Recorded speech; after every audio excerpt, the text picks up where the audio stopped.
Good evening, friends, and welcome to the Citizens League's 2021 Civic Celebration.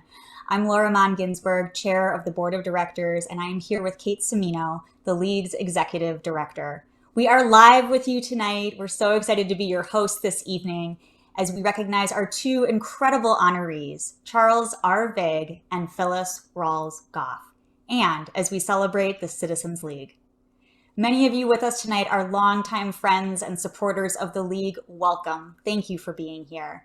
And many others are maybe learning about the League for the first time. We are so glad you've joined us. The Civic Celebration is the League's annual fundraising event where we celebrate incredible civic leaders, individuals who have given of themselves to their communities and in doing so have created a stronger Minnesota for us all.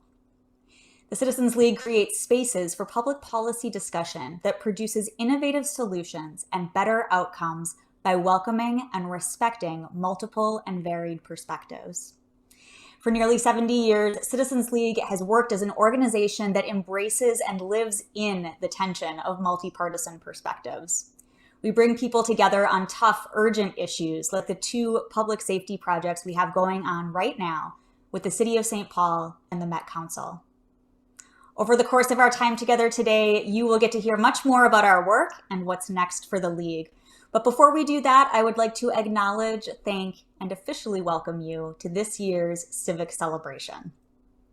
First, let's take a look back at our past honorees. We are so lucky to live in a state with so many outstanding leaders, many of whom I know are in the audience this evening. Thank you all for your leadership and contributions to our community. One of our favorite things about the Civic Celebration is spending time together with old friends and new friends. And although our virtual format tonight is not quite the same as cramming in a room together with our little plates of food, we do have a couple of workarounds to bring us together. First off, I would like to suggest a Civic Celebration at Home starter pack. So I have with me a beverage, my LaCroix, that I have put into a glass. I will definitely spill on myself. That felt very important for this evening. I also have a very small plate with far too many foods and toothpicks. Also felt very important for this evening. And last but not least, I have made myself a name tag with some really fine print that's super hard to read when you're talking to somebody, but you're trying to glance at it to know who they are and if you should know them already. So just wanted to feel at home. These are some ideas. Maybe you would like to take them for yourself as well. In addition to that, to make your Civic Celebration at home come alive, throughout the program, you can use the chat feature. We are already seeing chats come in. Thank you so much for finding ways to connect with us in a virtual format. Please share your congratulations with our honorees. Let us know why you're here, why you support the work of the League, and just let us know that you're on and enjoying the event tonight. Also, immediately following the program, I am excited to invite you to stick around, refill a tiny plate or glass, and enjoy an after party on a virtual networking site called Remo. It's an easy-to-use platform, and it will allow us to see and talk to one another almost as though we were in a crowded lobby after an event. We will pop the link up as we conclude this part of our celebration tonight, so watch for that and please join us there. And a big, big thanks to our friends at the St. Paul Area Chamber for hosting our virtual after party. Finally, just as if we were on site together, we have a fabulous event team working behind the scenes to make tonight a success. If you have questions, technical issues, or need any other assistance, please let our team know. To all of our sponsors, an enormous thank you for your partnership and support. We are so happy to welcome you here, and we want to thank you for making tonight possible. In particular, we'd like to thank our civic sponsors, Comcast, Dominium, and Ballinger Leafblad. We are so grateful for their community leadership and continued partnership with the League. And thank you to the Minneapolis Regional Chamber for sponsoring our first, and probably not last, Citizens League socks. If you would like to join the fun on Twitter, I've been seeing some great tweets coming in today already. Please tweet a picture of you and your socks, tag the League and the Minneapolis Regional Chamber. I'd also like to say a very special thank you to my fellow board members. You can see us here meeting on Zoom, as I know we've all gotten very efficient at this year. Our board members dedicate their time and energy to helping the Citizens League thrive, and it has been an intense year of change and urgency, creative thinking, far too many hours on Zoom, and I am so grateful to work with each and every one of you. Get ready for that first board meeting back in person because there's going to be some hugs. And most of all, a huge thank you to everyone in the room. I wish I was looking out at your faces in a crowded event space right now, but even virtually, I feel your energy and the excitement of us all being together. You are the civic fabric of our state. Your actions in your communities do make a difference. When you volunteer, when you learn about an issue, when you attend community meetings, when you talk to friends and neighbors about policies that affect us all in different ways, you are making a difference and participating in public policy. It takes all of us. And now it is my pleasure to welcome Kate Cimino, Executive Director of the Citizens League. Hi, Laura. Hi. Hi. There we go. There we go. We figured it out. It took a while. It is so good to see you. To just know that you're all here. I just know you're all here, and to be live here with Laura.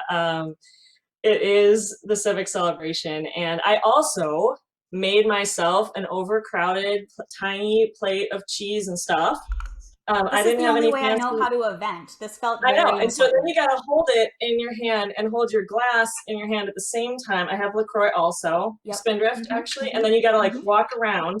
Oh, I just dropped an olive. So, you know, it's recreating the real experience of being in the room together. Next year, we will be there. I know it. So thank you, Laura, for being a great co-host. I could not be more happy to be here with you friends tonight as Executive Director of the Citizens League. I hope you're wearing your socks. It's going to be a good night. But first, I think we have to get serious for just a minute, because in this last year, we just need to name that we have seen and experienced and felt things that we could never have imagined or wouldn't even want to imagine. Right now, we're at the 1-year mark of this global COVID-19 pandemic. We are right now in Minnesota experiencing the trial of Derek Chauvin and the unrest and tension that is arising from that event. And just this week, the killings in Georgia that reflect this disturbing rise in hateful acts against Asian Americans in our country. And so much more in this last year. We feel the trauma, we feel the pain, and we have felt the despair. We have all felt despair. And we've seen what happens when people don't feel heard, or when their aims or goals are clashing and there's no way forward. There isn't a space to navigate through to actually move forward. We have seen it. And we've also seen people all over the world who believe in something, are trying to see a way forward, are trying to create that brighter future that we all know that we want. And so in tough times, hope is what drives people, but it's not enough. It's not enough. And I'm going to tell you why. Sometimes it's all we have, and it's all that keeps us going. I've had those moments where that next step, all you can do is just tap into that hope. And it does get us through our darkest days, but it's not enough, because hope doesn't get things done. Action gets things done. So in the 6 months that I have been Executive Director of the Citizens League, I've seen how our work with you has transformed hope into action. What does action look like? Let's see, learning is action. Participating is action. Giving to your community, engaging in policy work, it's all action. If someone asks and you show up, that is action. Working together, and especially when there's tension, that's action. And this is what our work is about, and I know you believe it too. One person, just me, I can't do it alone. Laura can't do it alone. We know we can't do it alone. And so people show up because they believe that their hope can be transformed with others into something greater together. And we at the Citizens League, we have a responsibility to make that happen. Now, I want to share with you just a few of the ways that we at the League have been doing this, transforming hope into action in the last year, and what we have seen. We saw it when hundreds of people showed up for our online public events exploring policy issues. We asked, you showed up. We saw it when this past November, we held our Minnesota Civic Leader event, where we asked you to nominate your friends, your neighbors, people in your community who are going above and beyond during the pandemic and during the unrest this summer. We asked for those nominations. We asked and they came pouring in. So many stories, so many examples, so many just exclamation points. People just wanted to say, this is what we see. This is happening. People are showing up. We asked, you showed up. You gave us those nominations and you told us the people who were inspiring you every day. I'm also seeing it right now in our work in St. Paul, where we are working on the Community First Public Safety Commission. Talk about asking and showing up.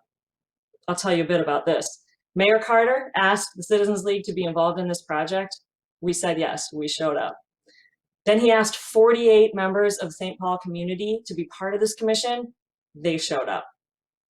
Now we're working together on reimagining first response for nonviolent 911 calls and envisioning a neighborhood safety framework that works for St. Paul. There are high school students on this commission. And our team had a chance to meet with them and say, how's the experience going so far? So this is what they said. Chickamso, I'm passionate about community issues, but I haven't been able to do anything until now. And Clara said, being part of this project has given me a way to use my voice. Our students told us, I'm not even old enough to vote yet, but this is how I'm using my voice. This is action. This is what I can do in my community. Being part of this commission to build a stronger community right where we live. This is our action. The St. Paul Commission, our commission group, we met the week right after the attack on the US Capitol in Washington. It was a traumatic week. We were reeling from seeing that, and we were reeling from seeing and experiencing that in our country. And a commission member said, we came together on Zoom, of course, and she said, what we're doing here, this is an act of democracy. It's the hard, messy work of democracy, and we are doing it. It is not easy. It is not easy. It is painful, and it's hard, and it pushes us to the limits, but we are doing it. So the Citizens League will, and we must keep creating these spaces, and we will, with your help. In the past year, even virtually, especially virtually, we created these places where different perspectives were able to come together. And why? As Laura said, to fuel better ideas, more innovation. That tension, it can produce better outcomes. And that's what we're committed to. Another example, because I know you all love Capital Pathways. Many of you, that's your connection to the Citizens League. So I want to talk about Capital Pathways. I know we have some current and alumni of current students and alumni of Capital Pathways in the room with us tonight. And I want to ask you to put in the chat a little bit about Capital Pathways, what your experience was. We know engaging young people in civic leadership is so critical to building a brighter future. And we're committed to that.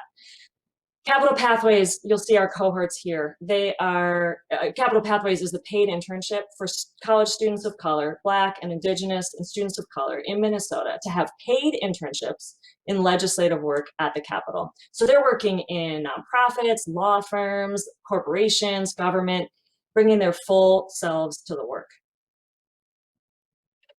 And this it's lifting all of us to create this inclusive ecosystem of leaders using their voice and acting, seeing their power and inspired to act. Capital Pathways is currently in its 6th year and has already been crucial part of changing the face and the voice of what policymaking looks like in Minnesota. We often ask our alumni what this program has meant to them in their journey. So we asked a recent alum from Capital Pathways what the program meant for her, Rai. Now, don't get me wrong. She's awesome, and she was awesome long before she came to Capital Pathways. But Capital Pathways was able to be this springboard, this launch for her. What could be more meaningful than to know that you are needed in policy? So these students are showing up. They are showing up, and the league is going to keep showing up for them. And we're asking you to show up for them too. Our 7th cohort is going to kick off later in 2021, and we will be there for our Capital Pathways students with your help.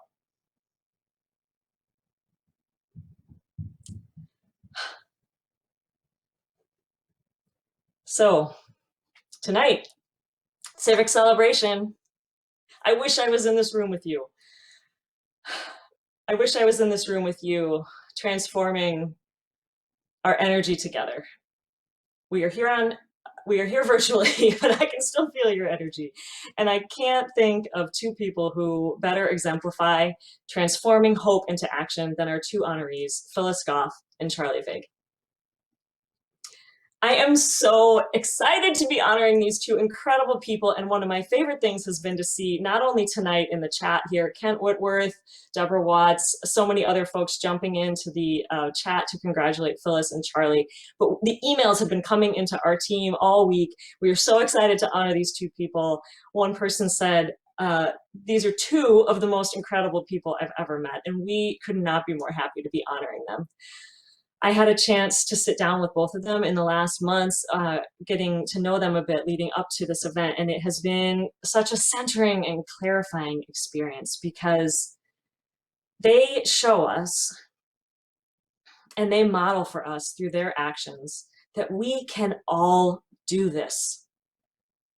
We can take steps every day, even small steps every day, to make an impact. And over the years, what happens is those gifts multiply and they become a brilliant contribution to our communities. We can all do it. So tonight we're going to hear a whole bunch of stories about transforming hope into action, just like Charlie and Phyllis do. And I can't wait for you to see their stories in our videos in a moment. People just like you and me, but yet remarkable because they are taking steps every day taking steps forward, showing up. So we're going to show you more of these people tonight, and we're going to invite you to turn your hope into action with us. So now, Laura, I think you want to tell us what is going on tonight and what we are up to at the Civic Celebration. Yes, I would love to. Thank you so much for that beautiful introduction, Kate, and for reminding us where we are in this moment and why it is so important that we continue to do the work that we do at the Citizens League. As Kate mentioned, we'll get into learning more about our honorees and a little bit more about Citizens League's work.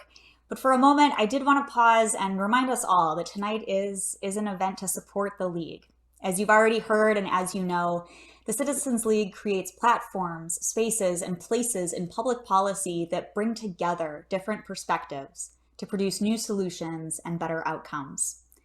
Kate shared some examples of what our work looks like today, how the Citizens League is focusing on public safety, convening groups to do the work of democracy, and changing the face at the Capitol to be more inclusive. And right now, I want to let you know how you can join us and support our continued work. And thank you to our donors already coming in, Terry and Sarah and Kevin. Thank you. Thank you. Tonight is a celebration and a fundraiser, and I get the important task of asking you to join us with a gift that sustains our work. In 2019, I made this ask on a stage at ARIA. I was wearing extremely uncomfortable shoes. That wasn't going to deter me from asking and staying on stage as long as it took. This year, I'm in yoga pants and have Citizens League socks on, so we can really make this go all night. But we won't have to do that. We have a great group of donors tonight who have already helped us raise $12,000 toward our goal for tonight of $20,000 in support of the Citizens League. And thank you, Peggy and Emmett, for your contributions coming in. I love seeing the live ticker here. Thank you so, so much. We'd like to thank these donors who have given a special gift to celebrate our honorees and support our evening tonight, and their help reaching us our $20,000 goal. And so this is where you come in. I am inviting you to join these donors and make a difference by making a gift to the Citizens League. If you believe, like I do, that everyone has a role in public policy and that we should bring our different perspectives together to work towards solutions, I invite you to pick up your phone and text Citizens League to 243725 and give generously. We think everything about this event tonight represents our work and aspirations at the League. From the civic leadership exhibited by our incredible honorees to the opportunity to bring together members, colleagues, friends, and partners who represent different interests and points of view. While we may not always or perhaps ever agree, we know that it is so important to learn from and with one another as we come together and celebrate the power of civic engagement. So with that, let's meet our first honoree, Charlie Vigg, former chairman of the Shakopee Mdewakanton Sioux Community of Minnesota, a federally recognized sovereign Indian tribe located southwest of Minneapolis and St. Paul, within parts of the cities of Prior Lake and Shakopee in Scott County. Charlie served as chairman from 2012 to 2020. And as we start the video rolling, please jump in the chat, share your congrats with Charlie, let us know that you're here supporting him. And now I invite you to join me in learning about the tremendous contributions of our first honoree, Charles R. Vigg. You know, there's an old saying, people need to know you care before they care what you know. And Charlie Vigg embodies that. He is someone who is very humble, but he is someone who also is very determined to get things done. Sons or daughters think of their parents as their heroes, and certainly my dad's a hero in my life, always encouraging us to do our best, showing us how to work, how to be dedicated. I grew up with his sons. We're similar ages, so he's always been kind of one of those father figures. Being the chairman of a small community, there's a big story to tell because there's a lot of history in our community.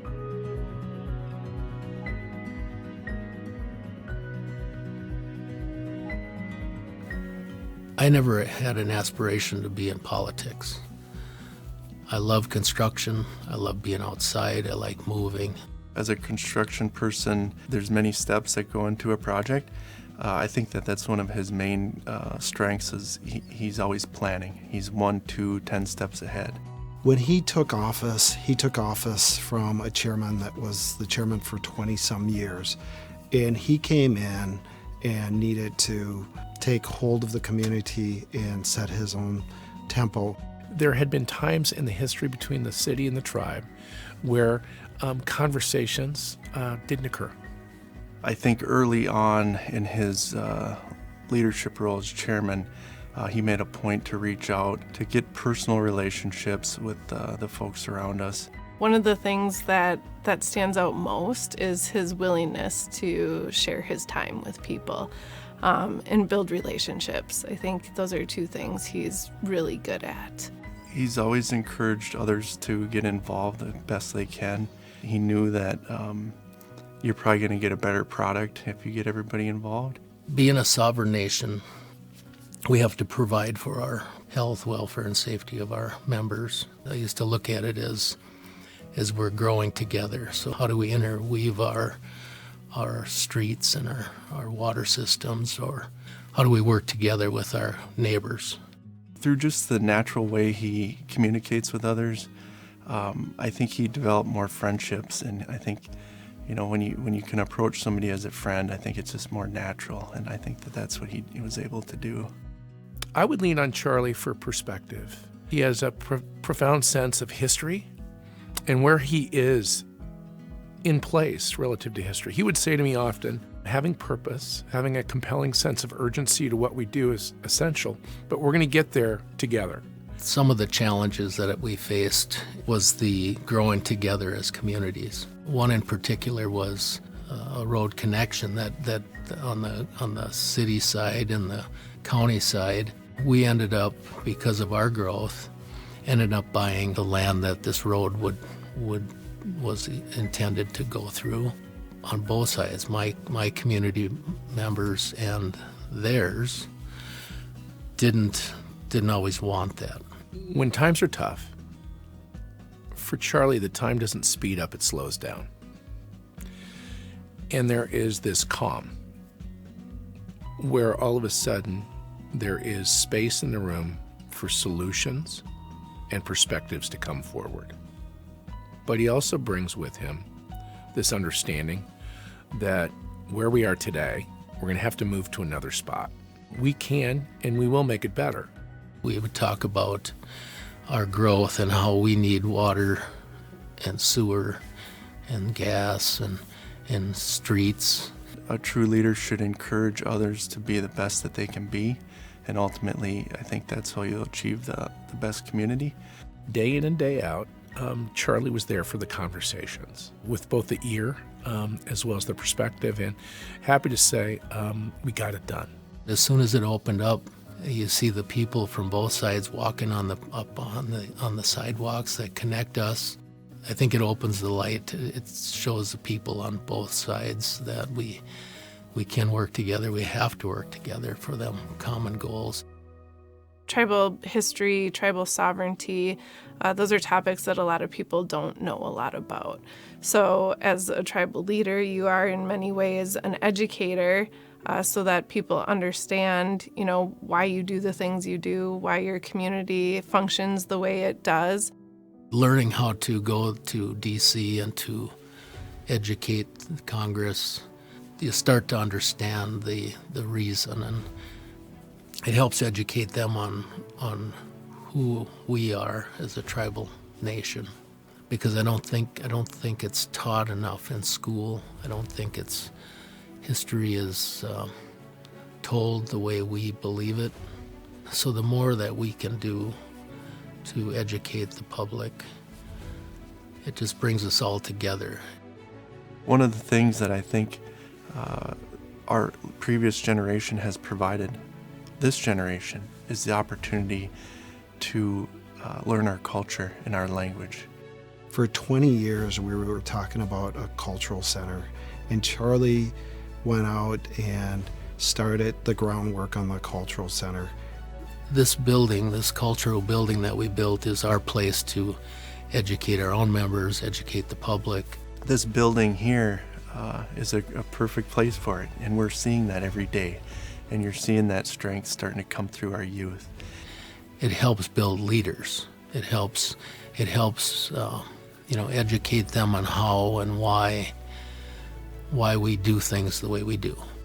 Next generations have a lot to learn from Charlie, and I think, one of them is just showing up every single day and, tackling the hard issues and the easier ones.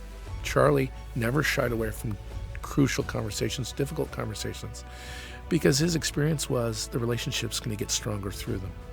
I really see Charlie as someone who is a servant leader. He's there as someone who's trying to help others. He's not there for himself. I can't think of anybody who is more deserving of being highlighted by the Citizens League because he truly is a leader. It'll be fun to watch how this community grows and prospers with the knowledge that we've given them. It's probably one of the more important things for our future generation is to stay involved and try to make it better for their children and their children. I think it's especially touching for my dad's generation when they can maybe not always understand everything, but they're hearing the language spoken. They're seeing more of our culture around every day. It's really touching. So I think the future looks bright.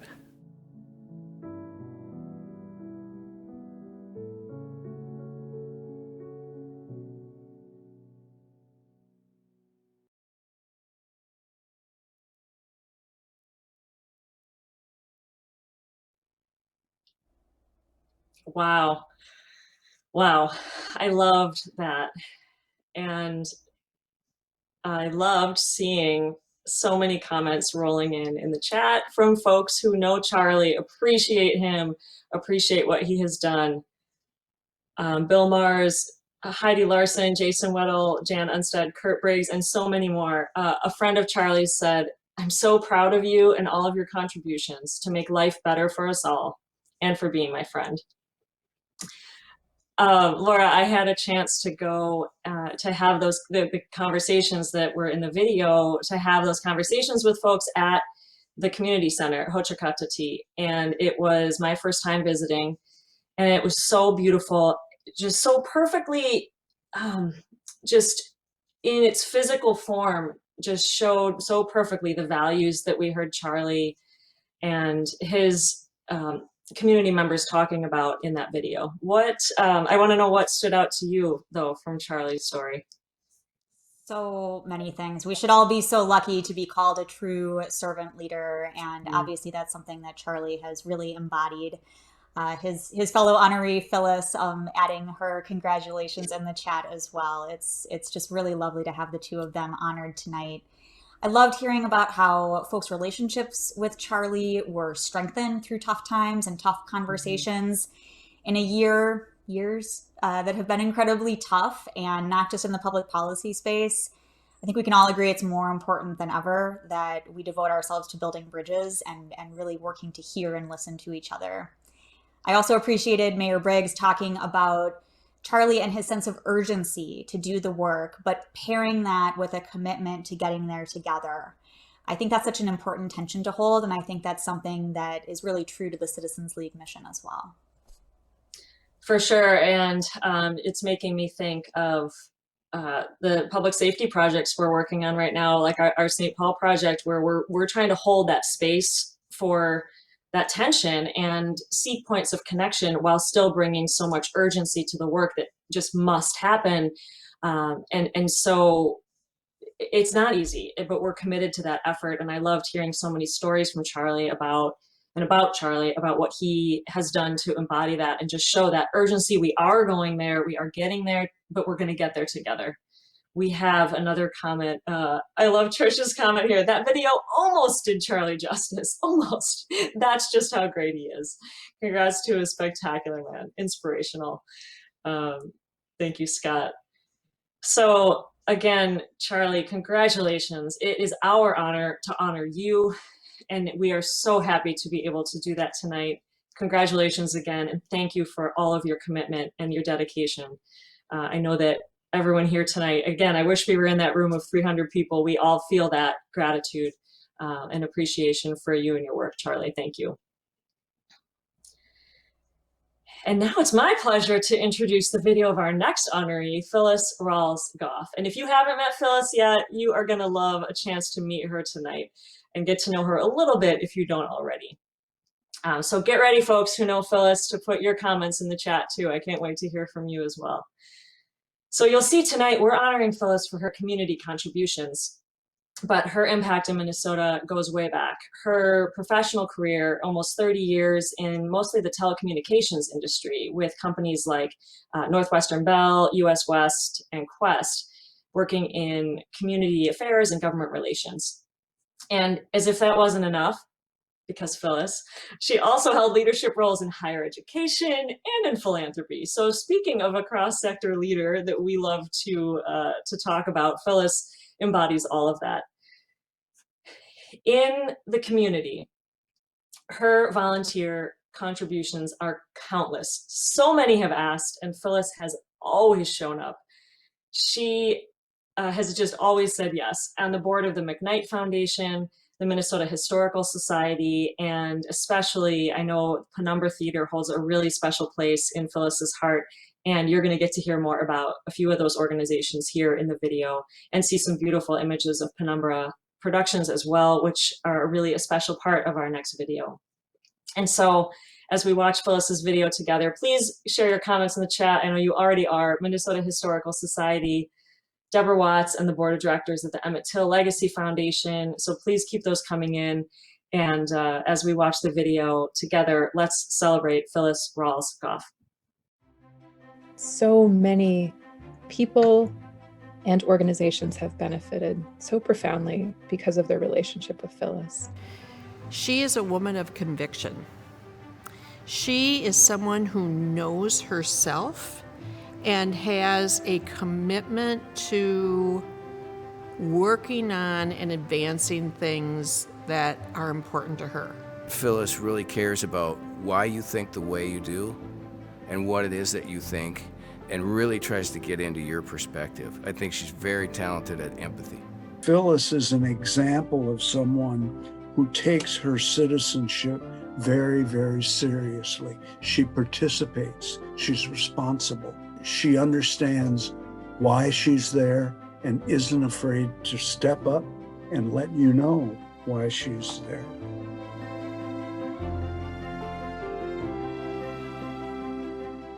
I feel like I'm a direct product of having been raised by my mother and father and my grandmother, who also lived with us, being raised in a family of 9 children and being taught to share. That took a lot of work. I just feel like I am a volunteer in the community, that I do my giving in the community because it's what I grew up with. And I think it's because of them, it's a part of my DNA. She has a commitment to working on and advancing things that are important to her. Not as kind of the lone voice in the wilderness, but as a connector. I believe that we're all put on this earth to make it a better place, to make a positive difference with whatever gifts we have. And I feel that my gift is to be able to give to others, to help connect people, to help connect ideas. I think the goal for Phyllis is always, if possible, and when possible, build consensus. If consensus isn't possible, at least make sure that everybody involved feels like they were heard. To not be grounded in the history of what has come before us, it's like trying to build a house without a foundation. We, at the Historical Society, are responsible to be stewards of all of Minnesota's history. When we think of that, we think about what we have done as an organization in capturing Minnesota's history, but we also have to think about what we haven't done. What history have we not represented? What creates opportunity for people to come together to advance change is some shared understanding. And so she appreciates and understands the opportunity to advance diversity and inclusivity. I think that whenever I approach something that tends to be a problem or a challenge, I operate as if there's always going to be a solution. And I operate as if we work on it together, it will be a better solution. She facilitated discussions that allowed for all perspectives to be heard, and not just heard, but really listened to and processed and unpacked. And she facilitated those discussions in a pretty skillful way. I also see the power of history in the work of Penumbra Theater, because Penumbra Theater tells stories about our past and our present and enables us to reflect on our own humanity. Being an artistic director is the responsibility is to live life fully and then react to that fullness of life that you feel. Phyllis brings that to the equation whenever she's in a conversation. Phyllis has been an incredible mentor and resource for me for many years. And she is incredibly generous with her time, with her counsel. They create artistically excellent, thought-provoking theater productions that illuminate the human condition.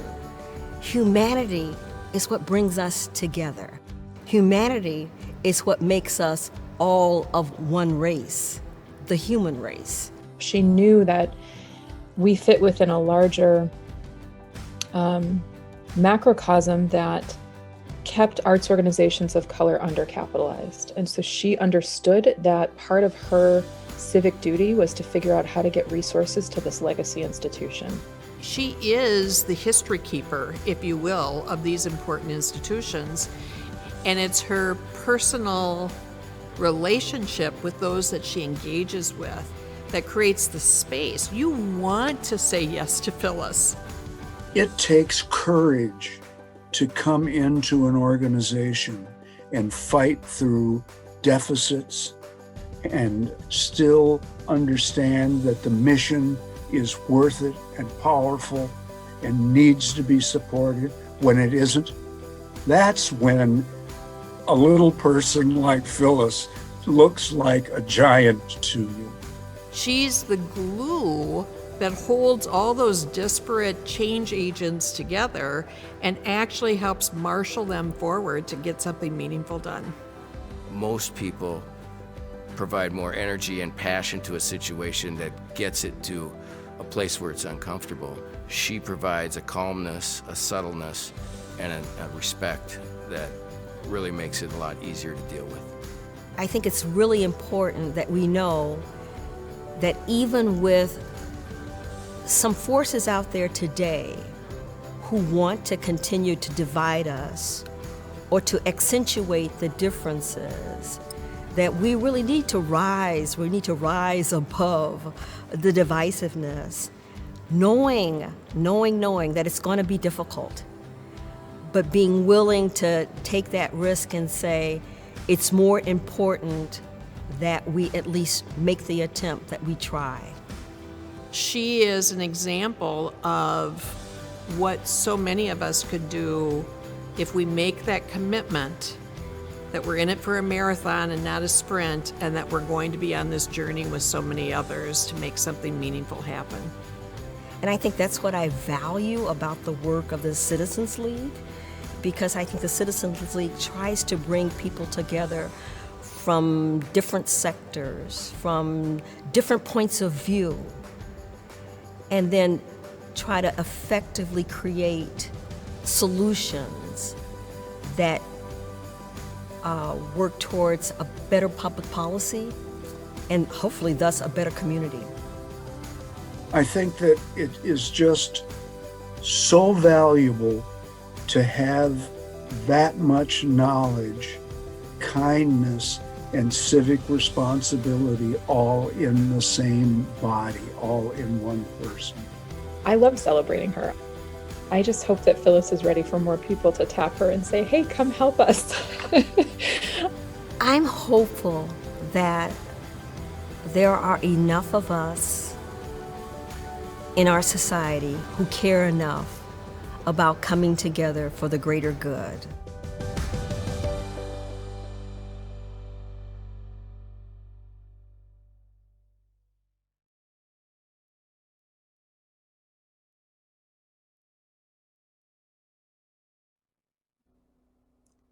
Another incredible story. We rise together.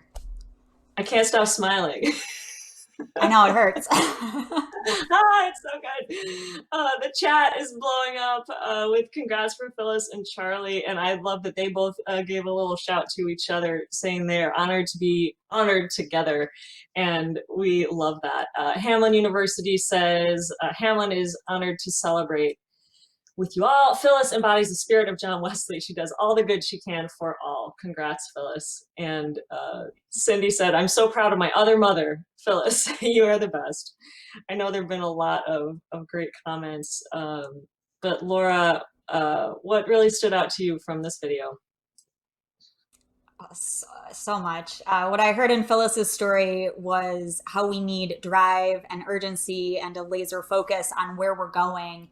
And again, holding that alongside having patience and kindness and the respectfulness to hear and hold multiple perspectives when we build connection and try to move forward together. It's just truly inspiring. Yeah, they both show that sometimes you got to take the long view. but holding the long view and the urgency at the same time. And I also really appreciated Phyllis naming that there are forces trying to divide us, and that and it's true, I mean, staying connected, as long as it is feasible and safe, trying to stay connected to rise above that. It's a risk, but it's worthwhile.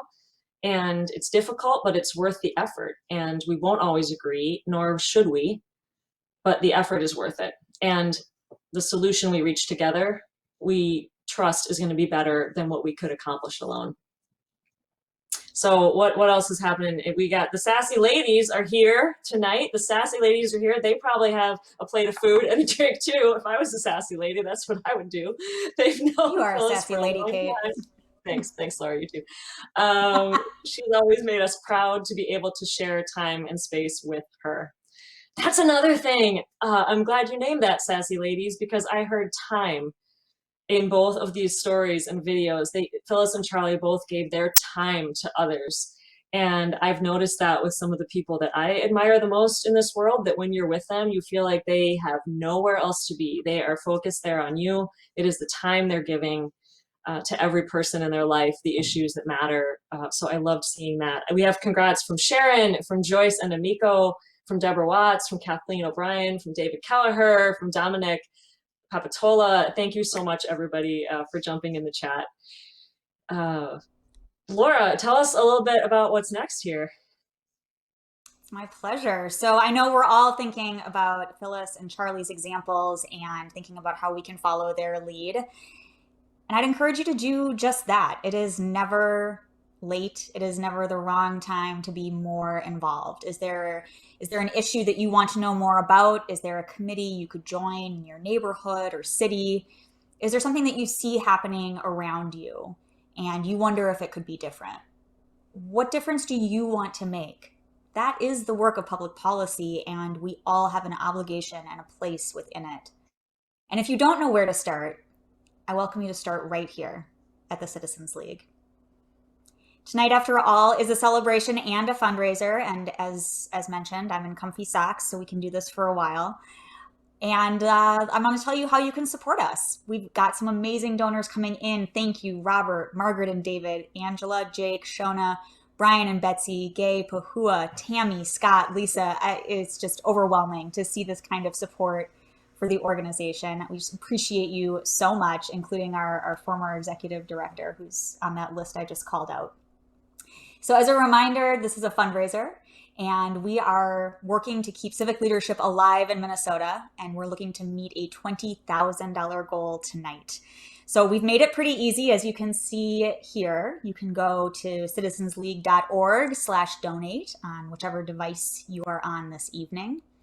You can join me as an elder millennial and use text to text Citizens League, no apostrophes. The English major in me needs to remind you, no apostrophes. Citizens League to 243725.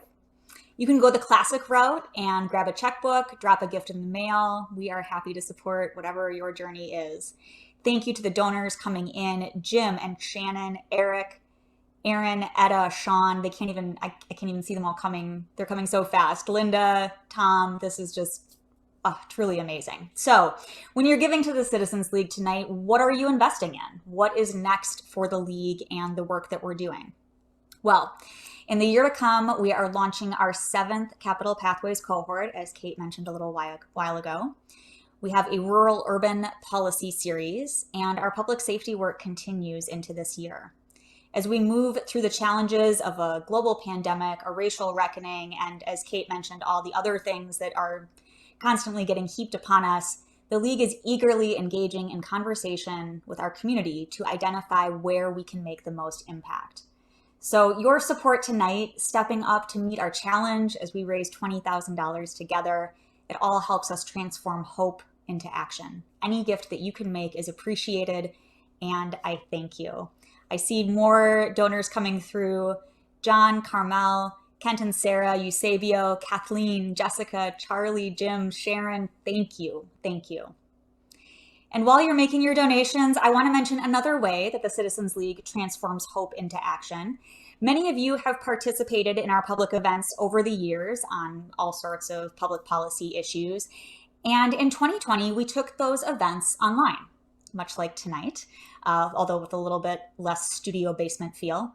And we made them more accessible. We removed the barrier of cost to attend, and we are thrilled that our attendance has skyrocketed. We've been able to reach Minnesotans in every corner of the state and invite them into these conversations. We can't do this alone, though. We rely on you to help us produce and deliver programming that not only opens doors, but blows them off the hinges. So thank you again for being here tonight, for supporting the League just by showing up in this space. And thank you for your donations as well. Kate, I know that you have a lot more to talk about when it comes to the ways that the League is diving deep into policy work.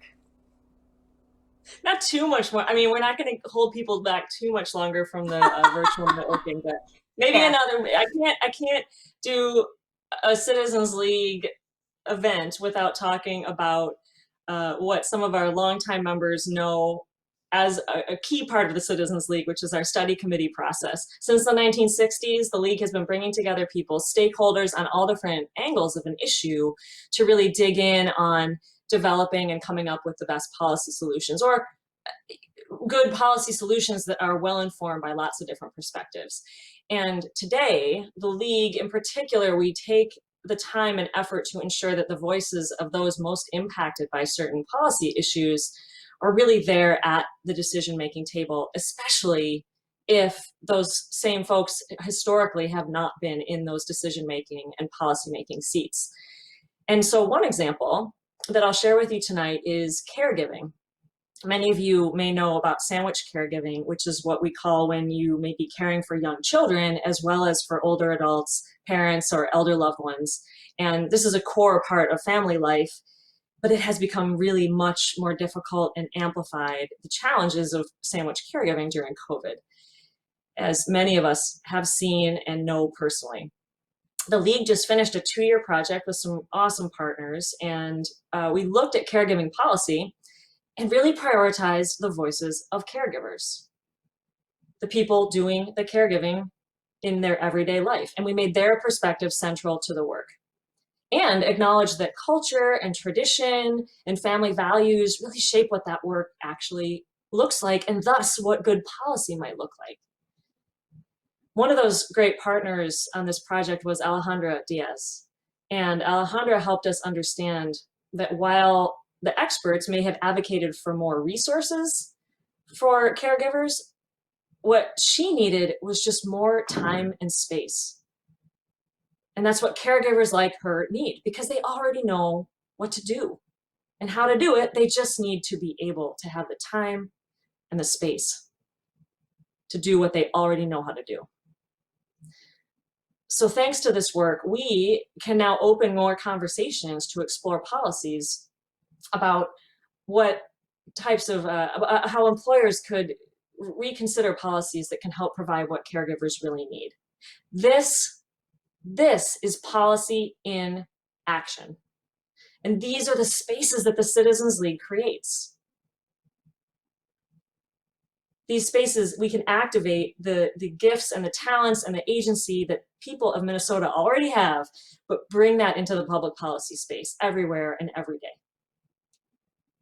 So Laura, I know you're ready to jump in because you want people to do more giving. Take it away. Yes, you know, Kate and I had teased this idea of like, could we do a little like tap dance situation or a dramatic reading of Hamlet in exchange for us not putting you through that? I think you should take the advice of honoree Phyllis Goff, who said in our chat that she is grateful and feeling blessed for the warmth and well wishes, and encourages you all to donate. So I think we'll maybe put that in instead of the tap dance, and maybe we'll do that in the networking. Phyllis says it better than we probably could. So. And a big thank you to additional donors: Andrew, Aisha, Carolyn, Armando, Bill, Tanner, Shella.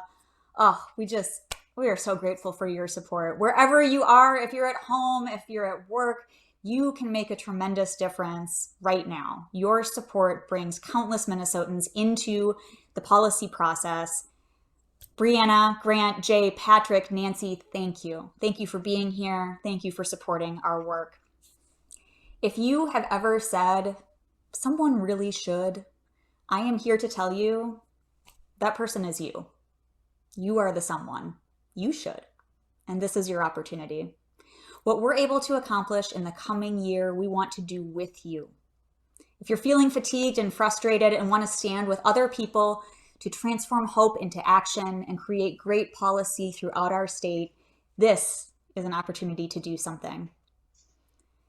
We heard tonight from our honorees, Phyllis and Charlie's examples. Give of yourself, your talents and gifts, bring patience and dedication, build relationships, work through tough times with others. Citizens League needs support from individuals like you so we can bring together and work toward solutions that affect us all. We are doing so great on our gift giving tonight, and a huge thank you to all of you. Thank you for your generosity and for being here tonight, live from my basement where I keep the good ice cream I don't tell my family about. So I'm gonna go tuck into that, and I will see you later on Remo for networking. It's been my great honor to be with you tonight and to co-chair with you, Kate. Likewise. And thank you, donors, Annette, Lois, Jason, Michelle. The gifts are coming in. Y'all have made this a really, really special night. And again, even though we're not in the room together physically, I feel your energy. I feel your love for the Citizens League, the love for showing up, which is what you have done, which is what you have done tonight, and which is what all of you do. You are the civic fabric of Minnesota, and we are grateful for you. And we know that you stand with us in expanding that civic fabric to include more voices as we go forward, and we are so grateful. Thank you. So we are mere minutes from our after party, virtual mingling and networking on the Remo platform, thanks to the St. Paul Area Chamber, and so I can't wait to visit with you. I can't take you there yet, though, because I really want to do some very important thank yous, and so please stand with me as we thank some important folks here. First, I want to acknowledge and thank our incredible Citizens League staff. I have been at the League for 6 months. It has been my honor and my incredible pleasure to serve with this team. It's been quite a year for everyone, and this team has been just a gift to work with. Sarah Stout-Miller, Nancy Hegdahl, Jacob Painter, Amanda Kunj-Bahari, Kalia Zhang. You are all phenomenal humans, and I love working with you. Thank you. It is also my honor to work with our board of directors. Our board has helped, our board and staff together have helped lead the League through this really tumultuous year of 2020. And through your efforts, you have built the League into a more resilient and adaptive organization. And I'm so excited for that work that we have done, that you have done, and where we're headed from here. I want to thank all the speakers in our videos for spending time with us. I love meeting each of you and having these great conversations. So thank you, Pam Wheelock, Mitch Davis, Lou Bellamy, Sarah Bellamy, Bill Rudnicki, Kirt Briggs, Rebecca Crooks-Stratton, and Andy Vigg. Thank you so much. Thanks to Mojo Solo for the beautiful video production. And also, of course, to Jen Hellman of Goff Public for your partnership. I gotta thank more donors. So Phyllis, Kalia, thank you, Kalia, Mark, Sean, Damon, Matt, and B. Kyle is saying she can't wait to see everybody at the celebration together afterward here. But I want to pause one more time and thank our incredible honorees and share my congratulations with you. These are two wonderful people who have made our community stronger through their actions, and they have helped Minnesota to be a better place every day. My wish, my hope is that all of us follow your lead and live by your example.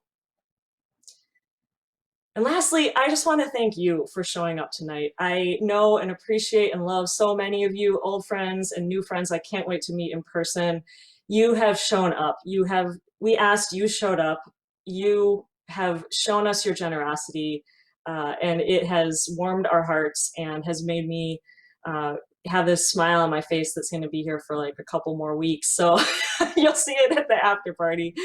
We are concluding our evening in this portion, and we're going to move over to the after party. So let's see, we're going to ask you to, I'm going to have Laura join me back on screen. Come back on screen with me, Laura.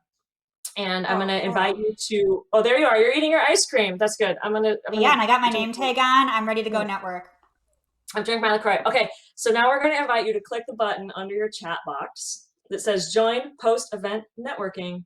And you're going to head over to the after party. And our staff will be on hand. If this is your first time using Remo, you will have staff on hand to help you get set up and get going. It's going to be great. We are going to be there. Laura has her name tag. I will have my LaCroix and my cheese, and we're going to be there. And we'll see you there. Let's close it out. Woo! Thank you, everyone. See you on Remo.